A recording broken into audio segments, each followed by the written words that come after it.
Hello, welcome back. Today, two of the biggest news stories are both tragic stories about deadly killings in schools. One here in the UK, in Brent, in London. The other across the pond, but in Canada. Now, I can give you an update on what we know about Canada, because the Canadian police are right now holding a news conference after that horrible shooting in British Columbia. And it's now believed that the gunman who murdered 9 people in what is actually the second deadliest school shooting in Canadian history has now been named.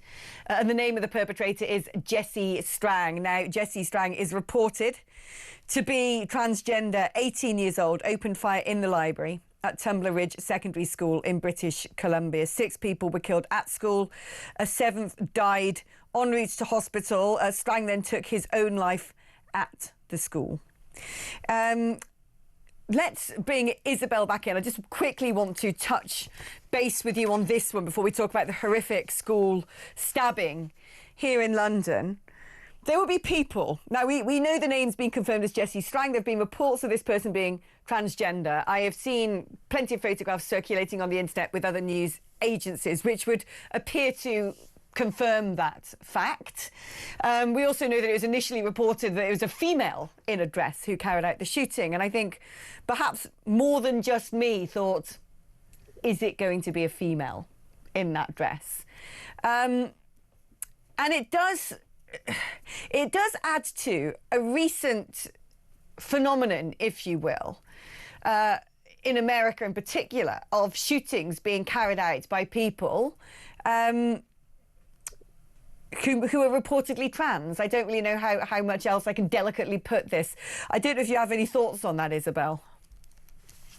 Well, I mean, I suppose looking at it on its simplest level, not knowing whether you're a man or a woman, or thinking you don't know whether you're a male or female, is a pretty miserable situation. It's a pretty confusing situation. It's a pretty wretched situation. It's a pretty screwed up situation, if you ask me. I'm pretty binary about these things myself. I think there are only men and women, only males and females.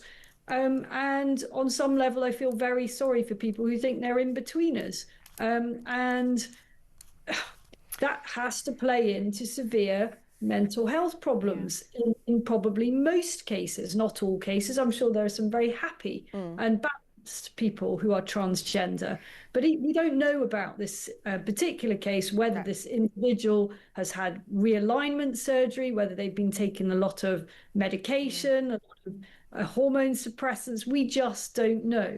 But on balance, I suspect, I don't know what research has been done about this, that most transgender people are probably, on balance, less happy on average, less balanced, if you like, less mentally secure, able to cope with things than those that are very sure that they're. I think as well, you know, another thing that we could possibly bring into this, which I think could relate to the horrific incident in the UK as well, is now what you have across social media and increasingly being sort of parroted by voices in mainstream, is constantly this idea that trans people are somehow under threat, that people want to kill them, that, you know, trans lives matter, as if they're being executed, persecuted, that they face some sort of unspoken danger at the hands of particularly the right wing. And I just think if you are somebody who is looking for answers online because you're suffering from dysphoria, and all you're getting bombarded with is this message that people want to kill you, that you are being persecuted, that the people want to kill you are wicked, it's going to mess you up. It's going to mess you up. And I then think about now, you know, witnesses claiming the attacker here in London shouted Allahu Akbar during the stabbing rampage at a London school. And there is a counter-terrorism probe. And I think, again, at the age of this young person, and if, you know, these things are confirmed to be true, how have they been radicalised? Have they been radicalised through the medium of their family life? Is it the medium of the mosque? Or is it a bit like those school children who went off to fight for ISIS? Are they being radicalised online? And that, to me, is a potential common thread that we might be able to see in both of these horrific school murders, school mass fatalities is whether both perpetrators, young people themselves, have got, you know, caught up in extremely toxic grooming, essentially, online.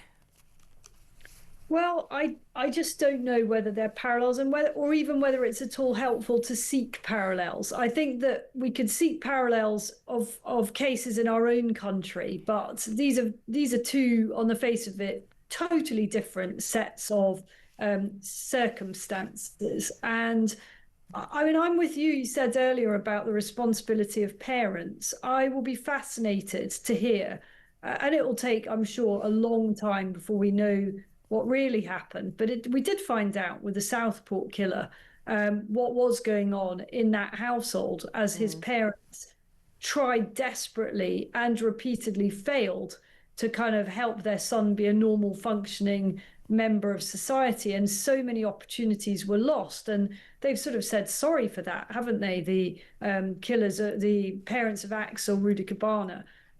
It was very clear from the investigation into what was going on, separate to the criminal investigation, that they failed in their duty as parents. And you can't help feeling that the parents of any young teenager that goes out stabbing have abjectly, demonstrably failed. I mean, there's just no other way of putting it. How could they, by definition, they've failed in their duty as parents? No, absolutely. Let's look at what Detective Chief Superintendent Luke Williams had to say earlier on about the Brent stabbings. Officers were called to Bacon Lane around 40 hours following a report that a 13-year-old boy had been stabbed. On arrival, we were made aware that a 12-year-old boy had also been stabbed, and the boys had been taken to hospital. The suspect, who we believe to be 13, left the scene following the stabbing. After urgent inquiries, our officers arrested him due to the surrounding circumstances. The investigation is now being led by officers from counter-terrorism police in London, who are working closely with our local officers in response to this incident.